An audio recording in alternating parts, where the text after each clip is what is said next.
আসসালামু আলাইকুম প্রিয় দর্শক, অন্য মঞ্চের আলোচনায় আজ আমাদের অতিথি হিসেবে আছেন। নমস্কার। খবরের অন্তরালের খবর নিয়ে ক্যালকাটা ডায়ালগস থেকে মনোজ দাস। বার্লিন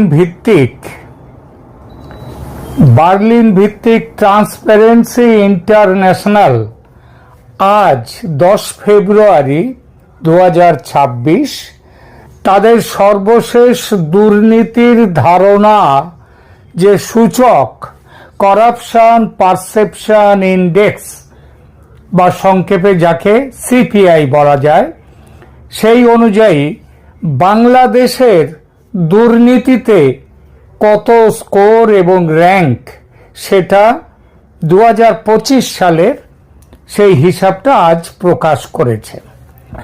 বাংলাদেশ এই সূচকে আগের বছরের র্যাঙ্কিং থেকে আরও এক ধাপ নিচে নেমেছে। বিশ্বের 182টি দেশের মধ্যে বাংলাদেশের র্যাঙ্ক এখন 170। নিচের দিক থেকে দেখলে বিশ্বের দুর্নীতির গ্রাফে বিশ্বের 13তম সবচেয়ে দুর্নীতির দেশ হলো বাংলাদেশ। সান্ত্বনা হিসেবে কেউ বলতে পারেন বাংলাদেশের নিচে আরো 12টা দেশ আছে। অবশ্যই আছে, সেটা অস্বীকার করা যায় না। সুতরাং সেই আনন্দ নিয়ে যারা থাকবার তারা থাকতেই পারেন। 24-এর বিপ্লব বা গণ অভ্যুত্থানের কুশীলব যারা ছিলেন তারা হাসিনা সরকারের দুর্নীতি নিয়ে অনেক কথা বলেছিলেন। গল্পের গরু গাছে তুলে বাংলাদেশের অর্থনীতির বিশাল বোদ্ধা অর্থনীতিবিদ ডক্টর দেবপ্রিয় ভট্টাচার্য বলেছিলেন, শেখ হাসিনা ছিলেন দুর্নীতির সবচেয়ে বড় কারবারি। তিনি $236 বিলিয়ন সম্পদ তার শাসনকালে বিদেশে পাচার করেছেন। বিপ্লব পরবর্তী সরকার শপথ নিয়েছিল হাসিনার সেই বিপুল সম্পদ দেশে ফিরিয়ে আনা হবে এবং গরিব মানুষদের মধ্যে বিলিয়ে দেয়া হবে।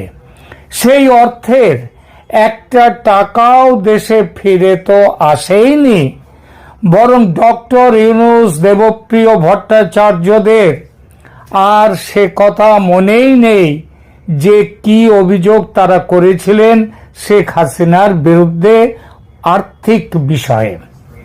দেশের মানুষ হাসিনার পাচার করা টাকার খোঁজ পাননি, তবে দেখেছেন কিভাবে প্রধান উপদেষ্টা ডক্টর মোহাম্মদ ইউনূস তার নিজের কর ফাঁকির 660 কোটি টাকা আদালতের সঙ্গে ষড়যন্ত্র করে মেরে দিয়েছেন। কিভাবে বিপ্লবের কুশীলব সার্জিস আলম, আসিফ মাহমুদ, সজীব ভুইয়া এরা হাজার হাজার কোটি টাকার মালিক হয়ে গেছে। কটা নাম আর করব, সব নামের পেছনেই প্রচুর দুর্গন্ধ। যে কথা বলছিলাম, দুর্নীতি বাংলাদেশে একটা বড় ব্যামো।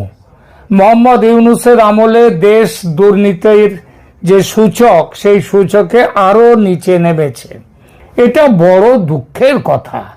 ভাবা গিয়েছিল ইউনূসের মতো পণ্ডিত অর্থনীতিবিদ তিনি দুর্নীতি কমাবেন, তো দুর্নীতি কমেনি তো বটেই, আরো বেড়েছে। অন্তত ওই ট্রান্সপারেন্সি ইন্টারন্যাশনালের খবরে সেটাই কিন্তু বোঝা যাচ্ছে।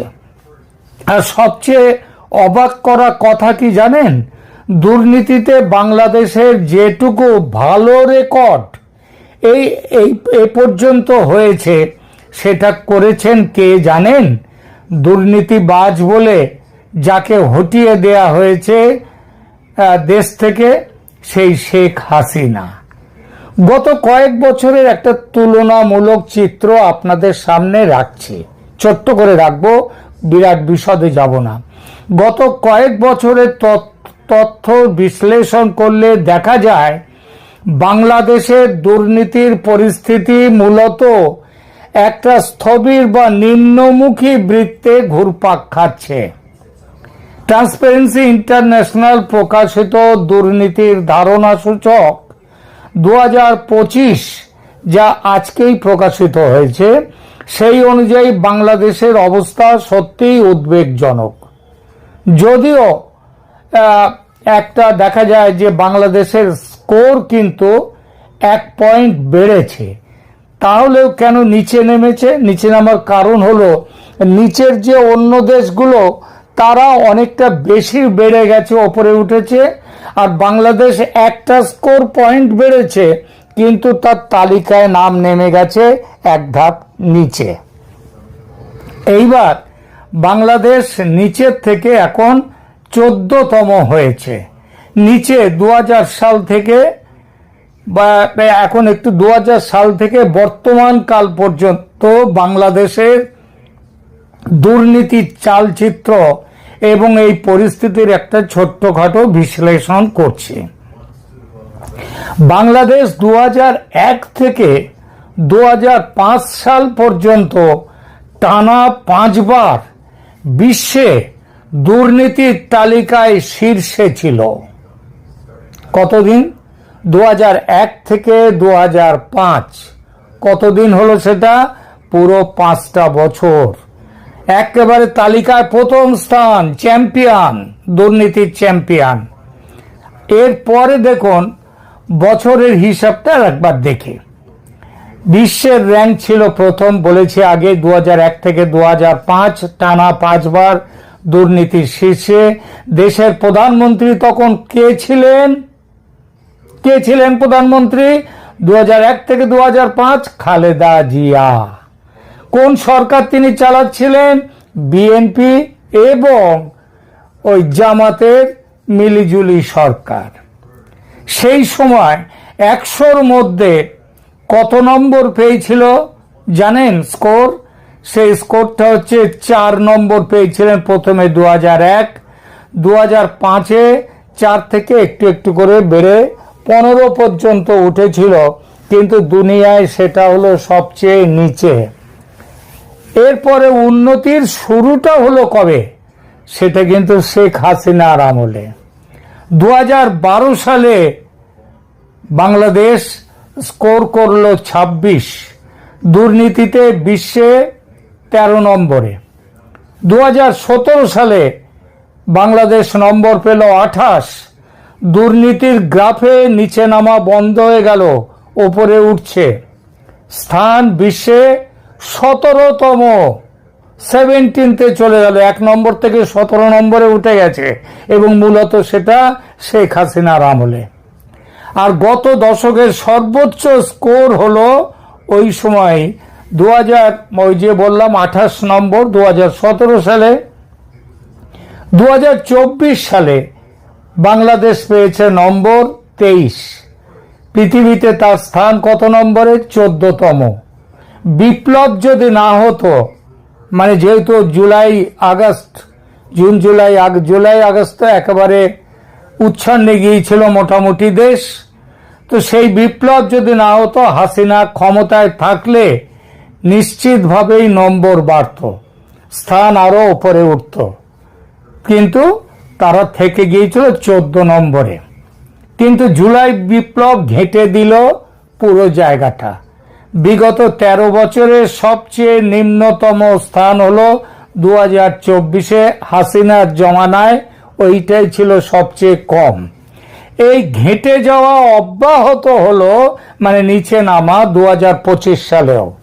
2025-এ র্যাঙ্ক 1 ধাপ আরো নেমে গেল নিচের দিকে, নিয়ে 13তম। স্কোর সামান্য বাড়লেও র্যাঙ্কিংয়ে কিন্তু অবনতি। ইউনূস সরকারের আমলে এই যে উন্নতির পরিবর্তে অবনতিটা কেন? এর একটা কারণ অবশ্যই আছে, কারণ ছাড়া তো হয় না। ছাত্র জনতার অভ্যুত্থানের পর ডক্টর মোহাম্মদ ইউনূসের অন্তর্বর্তী সরকার দায়িত্ব নিলেও দুর্নীতির সূচকে আশানুরূপ ফল হয়নি, এটা তো বোঝাই যাচ্ছে। এর কারণগুলো কি? একটা তো হচ্ছে বাংলাদেশের একটা চিরাচরিত লিগ্যাসি অফ ক্লেপ্টোক্রেসি বা অতীতের এই দুর্নীতির একটা উত্তরাধিকার আছে। টিআইবি স্পষ্ট করেছে যে এই সূচকটি, এইসব সূচকগুলো বাংলাদেশে অন্য দেশগুলো যেমন নিচের থেকে ওপরে উঠছে অনেকটা দ্রুত গতিতে, বাংলাদেশ তা কিন্তু করে না। অর্থাৎ তাদের মধ্যে একটা অতীতের উত্তরাধিকার আছে। সেই উত্তরাধিকারটা হলো দুর্নীতির উত্তরাধিকার। দ্বিতীয়ত ক্ষমতার পালাবদল ও চাঁদাবাজির নতুন রূপ। জুলাই বিপ্লবের পর অনেক ক্ষেত্রে দুর্নীতির ধরন বদলেছে, কিন্তু তা পুরোপুরি বন্ধ হয়নি। ব্যক্তি বদল হয়েছে কিন্তু সিস্টেম বদল হয়নি, বরং সিস্টেম আরো খারাপ হয়েছে এমন অভিযোগ উঠেছে। অনেক এলাকায় চাঁদাবাজির নিয়ন্ত্রণ কি হয়েছে, আগে হয়তো এক হাত থেকে হতো।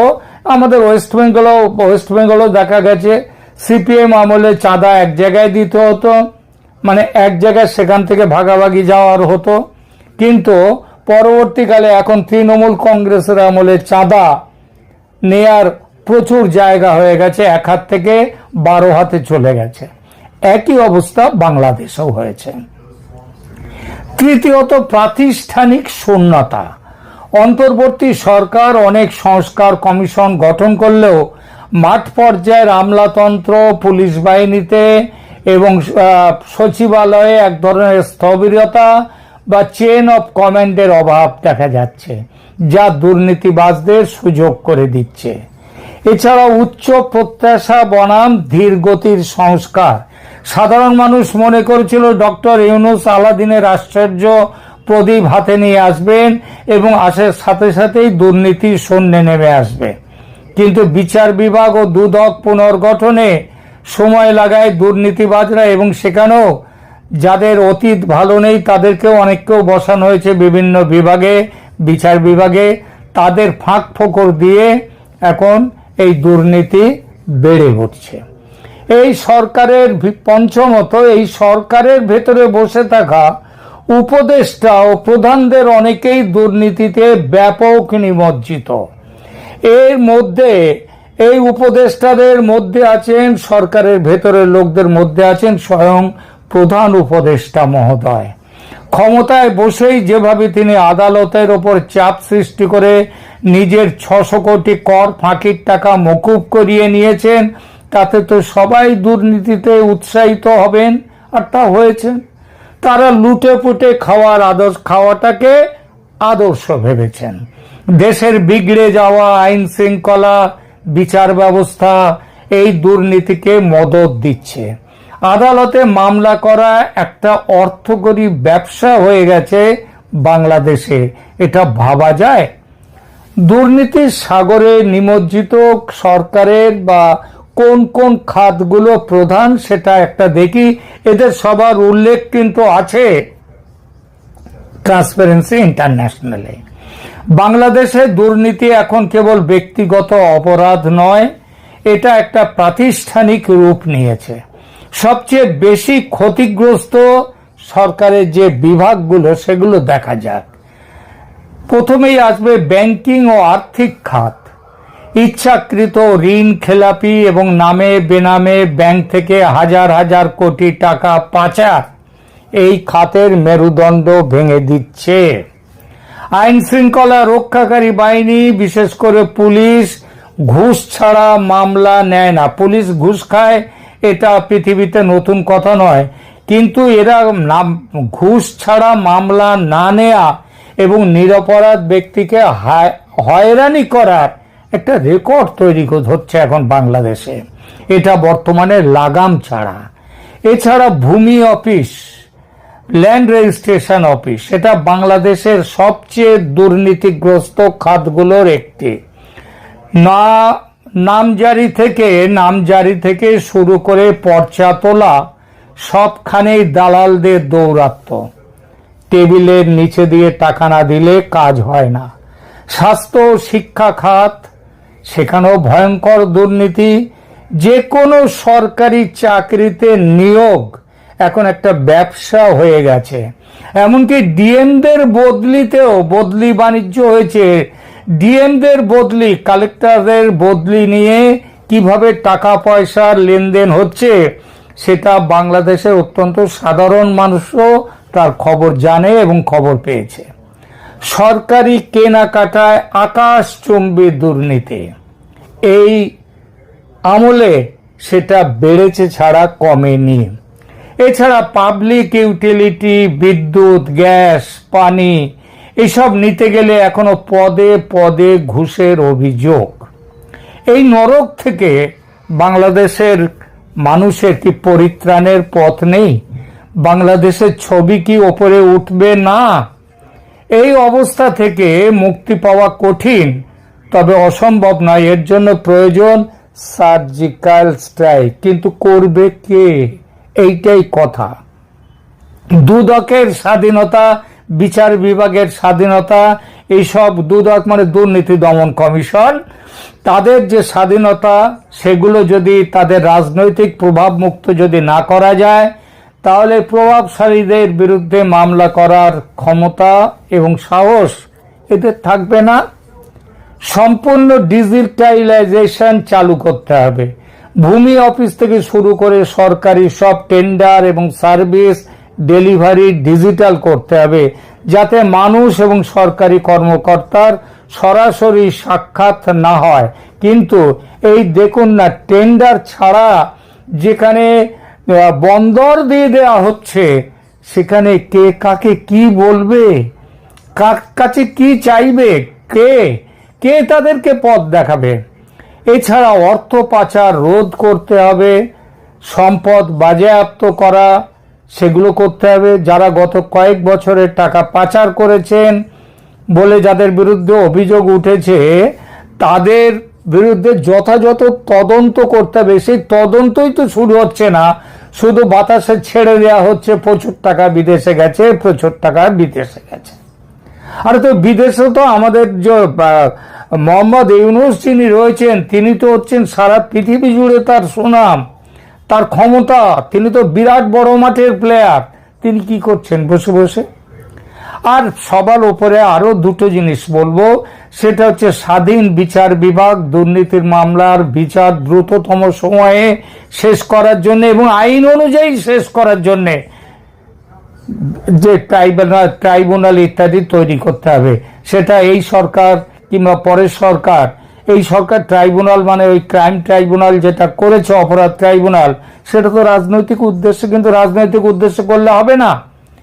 এছাড়া মুখে নয় কাজে প্রমাণ দিতে হবে যে দুর্নীতি করলে ছাড় নেই। সে তিনি সরকারের অতি কাছের মানুষও হলেও বা তার কোনো ছাড় নেই। এই রাজনৈতিক সদিচ্ছাটা থাকার দরকার।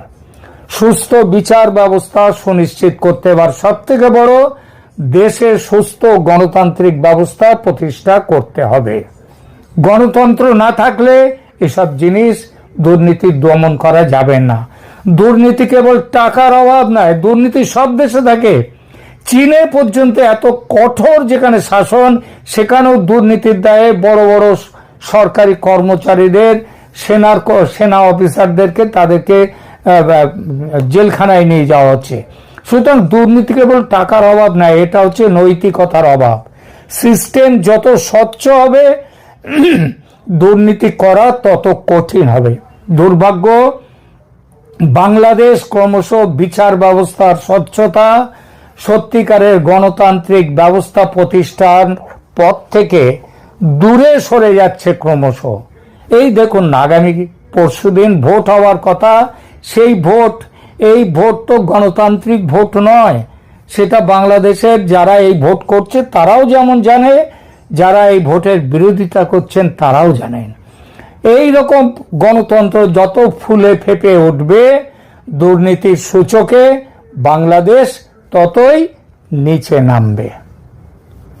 ধন্যবাদ।